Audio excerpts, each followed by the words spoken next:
How's it going, everyone? So I was having some problems earlier with my key not working. It's been giving me a little bit of trouble for the past couple months. Sometimes when I put the key in, it would just kind of catch and not turn. And usually people would call it a locksmith, but I was planning on using some dry lubricant, some graphite dry lubricant to get this thing going, which is what a lot of locksmiths recommend. It's basically like a ground up pencil lead. So I sprayed it in there, and what happened was I guess I put in too much, and it just kind of turned into a lump, and I wouldn't let the key turn. So it actually made it worse. It made it stop working. And I thought I'd try and break up the lump with a twist tie. Just kind of work it around, but that actually didn't work. But I guess it helped a bit. So my solution was this. Not a classic solution, but it worked very well. It's probably years of ground up junk in there. And this is actually my favorite water gun. I've been using them when I'm filming the Yellow Jackets.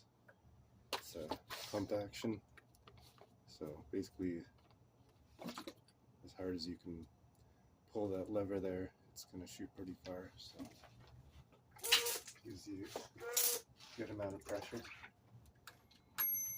And my solution was just to line it up with the keyhole, give it a little wash,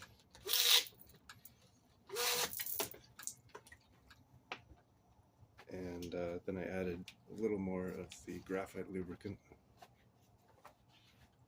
and got the key going around in there.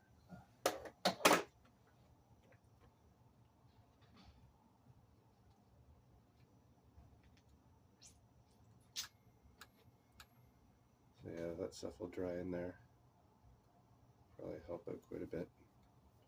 It's already working better, but I thought I'd just do the process again so I could show YouTube. And then you just work it for a while, and you probably want to keep doing this while it's drying so that nothing gets seized up in there. But I think that's going to help out a lot.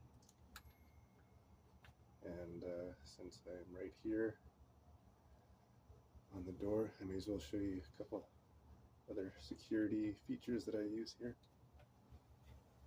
Put my gun away. Okay, so here's something I thought up a few months back.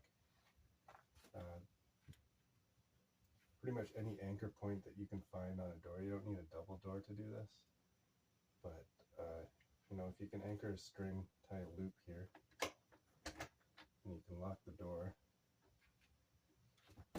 pop that on the top of the deadbolt there, and that way no one can use the key to open this. You can't, no key will open that, right? If someone tried to open that with a key, it would just snap the key if they tried too hard. So, you know, if you have a landlord that you don't trust, then this is probably a good idea. So I tied it real tight around here and then used electrical tape to secure it so that it doesn't loosen off. And that was the problem the first time I did this. It kept loosening off here, and then I'd have to retie it.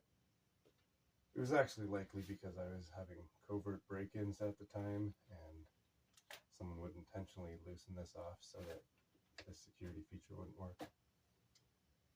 And then here's another one. Locking bar.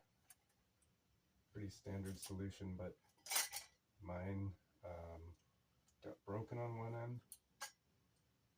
There used to be a little foot on this end, plastic foot that would pivot to the right angle. But that broke off eventually after a few years. So what I've been doing, using an old shoe. Actually, I think let's get it on camera.